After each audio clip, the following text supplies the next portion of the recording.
देखिए आज प्राचीन भारत के इतिहास में जो है आज आप सबको मैं गुप्त काल के बारे में बताऊंगा। कल मैं कनिष्क के बारे में बताया था। कनिष्क समय में कला के बारे में ज्ञान हुआ। दो प्रकार की कला थी, गांधार कला शैली और मथुरा कला शैली। जो मथुरा कला शैली था लाल बलू पत्थर बनाया गया था, जो गांधार कला शैली था उस स्लेटी पत्थर का बनाया गया था। कल यहाँ तक बता दिए थे। आज नए टॉपिक चलेगी गुप्त काल। नया टॉपिक होगा गुप्त काल। गुप्त काल,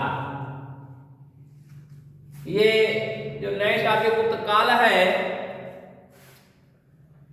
गुप्त काल के संस्थापक श्री गुप्त को माना जाता है।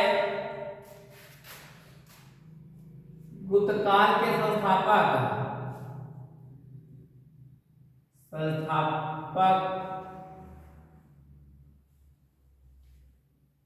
श्री गुप्त को माना जाता है।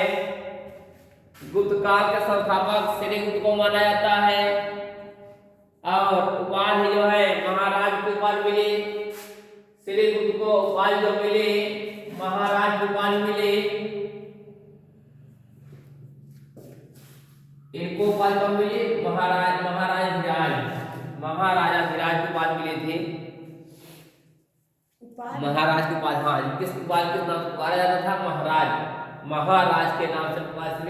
श्री गुप्त को महाराज के नाम से बुलाया जाता था। किस नाम से?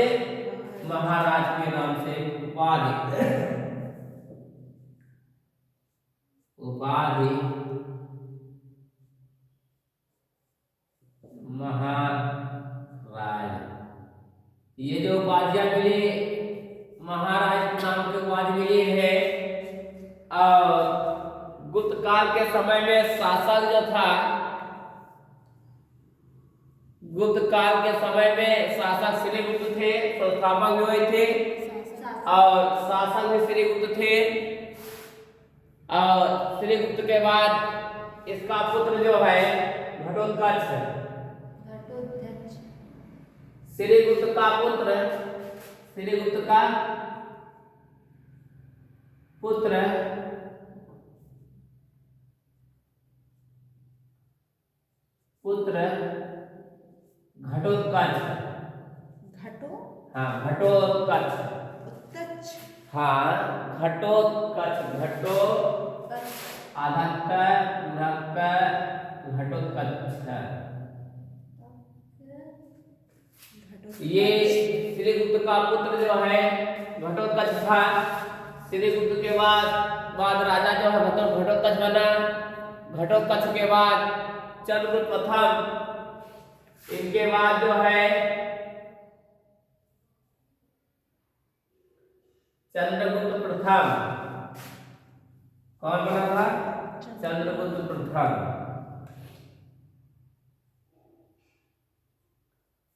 चंद्रगुप्त प्रथम। घटोत्कच के बाद गुप्त वंश का शासक, गुप्त काल का शासक चंद्रगुप्त प्रथम बना। यह 319 ईस्वी से 334 ईस्वी तक गुप्त समय तक रहा। इनका शासन काल जो है 319 ईस्वी से 334 ईस्वी तक रहा। 334 ईस्वी तक गुप्त काल के शासक रहे चंद्रगुप्त प्रथम। और इन्हें महाराजा धीराज की उपाधि दी गई। चंद्रगुप्त प्रथम को ही महाराजा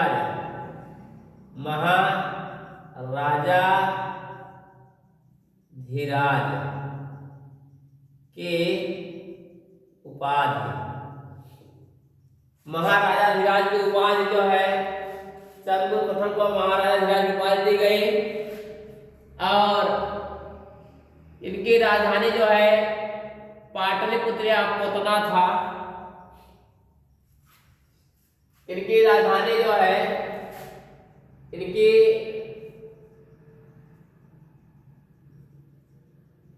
राजधानी राजधानी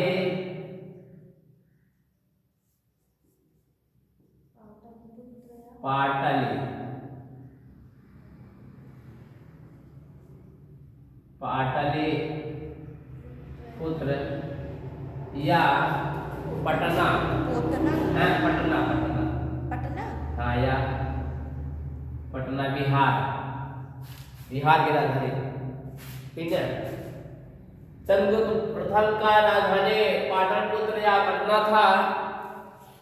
और श्रीगुप्त को भी महाराज की उपाधि मिली, घटोत्कच रहे। और चंद्रगुप्त प्रथम को महाराज की उपाधि मिली थी ना।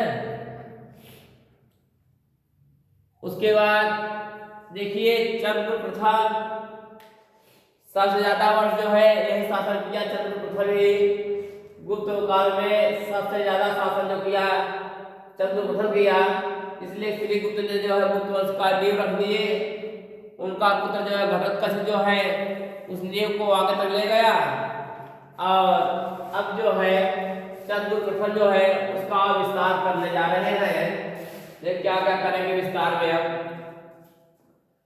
गुप्त वंश के संस्थापक श्रीगुप्त थे और इन्होंने महाराज की उपाधि धारण की थी। श्रीगुप्त के बाद घटोत्कच शासक बना, इसका भी महाराज का उपाधि धारण किया।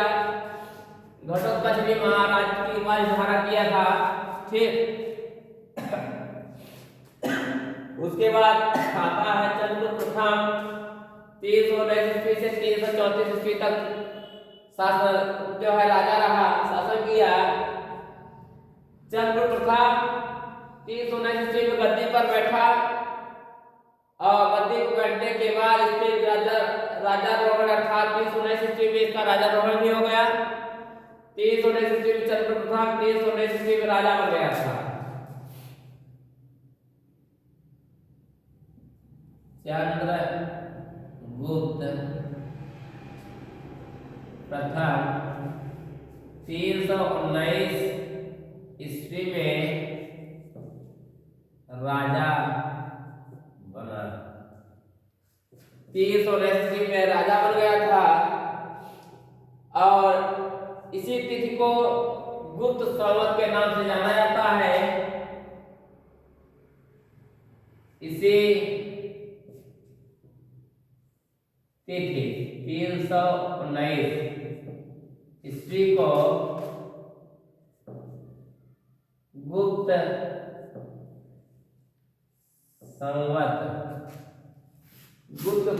संवत के नाम से जाना जाता है।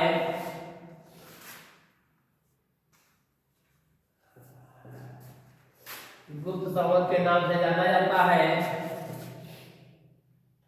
और चंद्रगुप्त प्रथम गुप्त वंश का पहला शासक था। चंद्रगुप्त प्रथम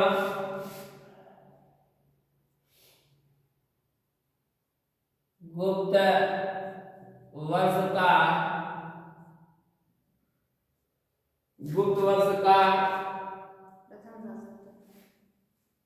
पहला शासक चंद्रगुप्त प्रथम था। गुप्त वंश का पहला शासक चंद्रगुप्त था और जिसने महाराजा ध्यान की उपाधि धारण की थी। और इन्होंने ही चंद्रगुप्त प्रथम ने ही गुप्त वंश का वास्तविक संस्थापक माना जाता है। और चंद्रगुप्त प्रथम को ही गुप्त वंश का वास्तविक संस्थापक चंद्रगुप्त प्रथम को ही माना जाता है।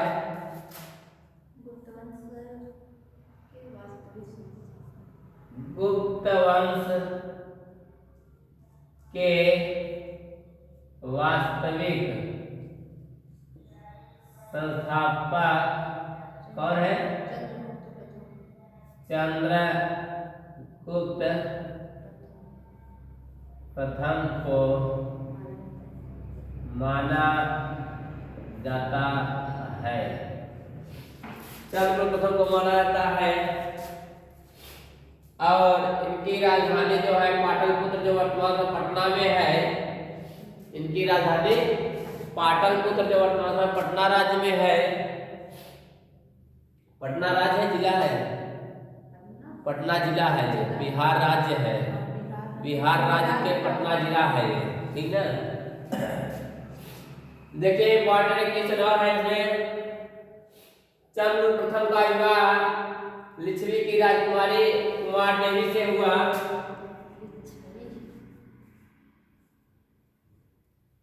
चंद्रगुप्त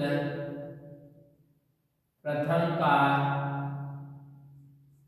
विवाह लिच्छवी की राजकुमारी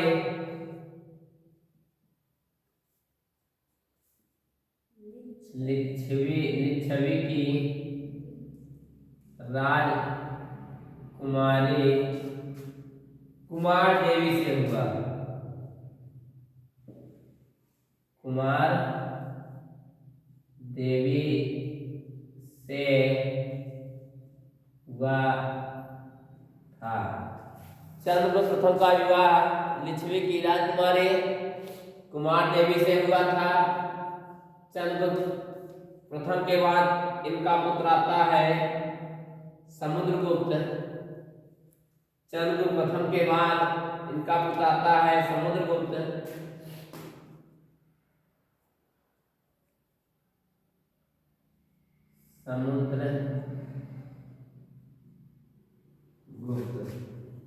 समुद्रगुप्त जो है ये 335 ईस्वी से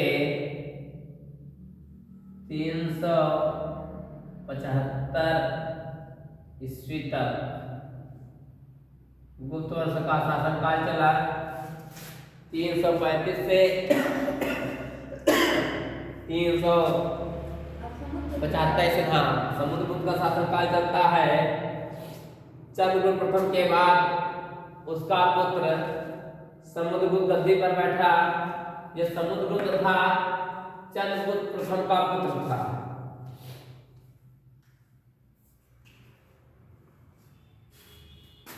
चंद्रगुप्त प्रथम का पुत्र, चंद्रगुप्त प्रथम का पुत्र समुद्रगुप्त था। गंगा जी समुद्रगुप्त है, गंगा जी समुद्रगुप्त है। और इन्होंने 335 ईस्वी में जो है गद्दी पर बैठे। समुद्रगुप्त के विषय में जानकारी का प्रमुख स्रोत जो है हरिशेन द्वारा रचित प्रयाग स्तंभ लेख। इनके बारे में, समुद्रगुप्त के बारे में जो विस्तृत वर्णन है, समुद्रगुप्त के विषय में विस्तृत वर्णन, समुद्रगुप्त के विषय में विस्तृत वर्णन, समुद्रगुप्त के विषय में विस्तृत वर्णन जो है हरिशेन द्वारा रचित, हरिशेन द्वारा रचित, हरिशेन द्वारा रचित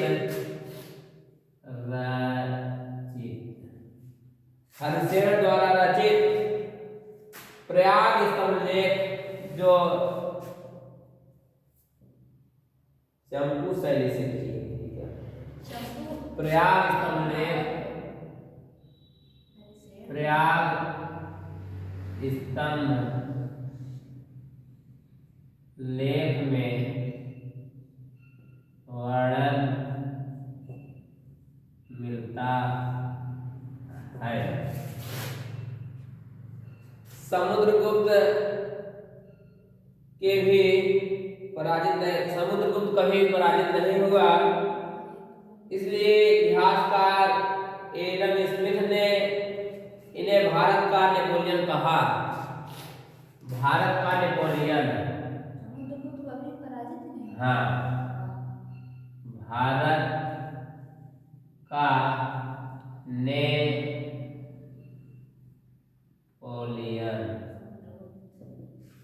भारत का नेपोलियन समुद्रगुप्त को माना जाता है, समुद्रगुप्त को माना जाता है, भारत का नेपोलियन समुद्रगुप्त को माना जाता है। देखिए नेपोलियन क्यों कहा गया, इसलिए ये कभी युद्ध में कभी पराजित नहीं हुआ। एडम स्मिथ ने इसलिए इनको भारत का नेपोलियन कहे। कौन? एडम स्मिथ ने, ये कभी समुद्रगुप्त कभी युद्ध में पराजित नहीं हुए, इसलिए एडम स्मिथ ने इन्हें क्या कहा, भारत का नेपोलियन कहा समुद्रगुप्त को। समुद्रगुप्त ने अश्वमेध यज्ञ का आयोजन किया, जिसका पता जो है उसके सिक्कों से चलता है। देखिए समुद्रगुप्त जो है अश्वमेध यज्ञ का आयोजन, अश्वमेध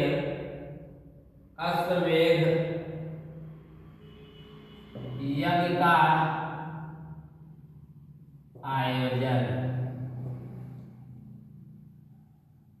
समुद्रगुप्त के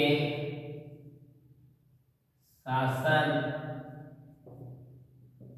काल में भी हुआ था। देखिए अश्वमेध यज्ञ का आयोजन समुद्रगुप्त के शासनकाल में भी हुआ था। ये कहाँ से पता चलता है कि अश्वमेध यज्ञ हुआ था? जब समुद्रगुप्त समय जो सिक्का चलवाया गया था, उस सिक्के में जो है उसका चित्र दिखाया गया है। चित्र से मालूम चलता था, जो सिक्का देखे सिक्के से मालूम चला कि समुद्रगुप्त के समय में जो है जो अश्वमेध यज्ञ का आयोजन किया गया होगा। समुद्रगुप्त वीणा का वो प्रेमी था, इसलिए वो इसे कविराज की उपाधि प्रदान की गई थी। समुद्रगुप्त को कविराज की भी उपाधि दिया गया था, कविराज। समुद्रगुप्त को कविराज का विराज की उपाधि, हाँ, समुद्रगुप्त को कविराज की उपाधि प्रदान की गई थी। इसलिए वह वीणा का बहुत शौकीन था, वीणा बजाने का बहुत ही शौकीन था। वो जब खाली पाता था, राजपाट से खाली पाता था, जनता से खाली पाता था, तो बैठकर एकांत में वीणा बजाता था। और उसके समय में देखिए, और ये बहुत इंपॉर्टेंट था, ये बताया मैंने भी, वीणा का शौकीन था, इसलिए कविराज की उपाधि प्रदान की गई। ये परीक्षा के दृष्टि से बहुत इंपॉर्टेंट था।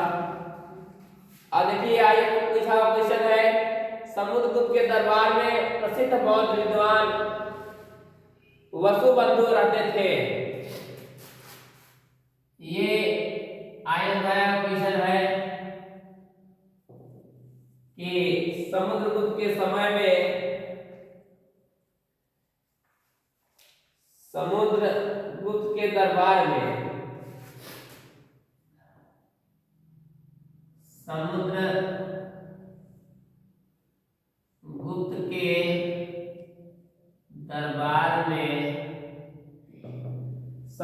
के दरबार में प्रसिद्ध बौद्ध विद्वान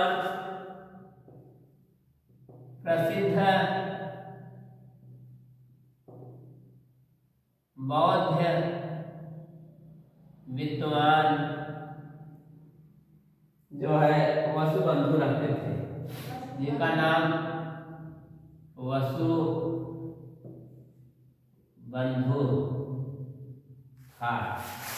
ये क्वेश्चन था कि समुद्रगुप्त के दरबार में प्रसिद्ध विद्वान कौन रहते थे। तो समुद्रगुप्त के समय में प्रसिद्ध विद्वान जो है वसुबंधु रहता था। इसके बाद आता है चंद्रगुप्त द्वितीय आते हैं। समुद्रगुप्त का पुत्र आता है चंद्रगुप्त द्वितीय। हमने गुप्त काल के बारे में बताया। संस्थापक श्रीगुप्त थे जो महाराज भुआधारण के। इनका पुत्र घटोत्कच आया जो महाराजा भुआधारण के। इनका पुत्र चंद्रगुप्त प्रथम आए जो महाराज के उपाय धारण किए। इनकी राजधानी पाटलिपुत्र जो वर्तमान नाम पटना रखी गई। इन्होंने 319 ईस्वी में अपना राजाभिषेक बने, राजा बने और तभी से जो है 319 ईस्वी से गुप्त संवत माना जाता है। तो ऐसे माना जाता है कि चंद्रगुप्त प्रथम ने ही जो है गुप्त वंश के संस्थापक को चंद्रगुप्त प्रथम को ही माना जाता है। चंद्रगुप्त प्रथम का विवाह जो है लिच्छवी की राजकुमारी कुमार देवी से हुआ और गुप्त वंश का पहला शासक चंद्रगुप्त प्रथम को माना जाता है। गुप्त वंश के वास्तविक संस्थापक भी जो है चंद्रगुप्त प्रथम को माना जाता है।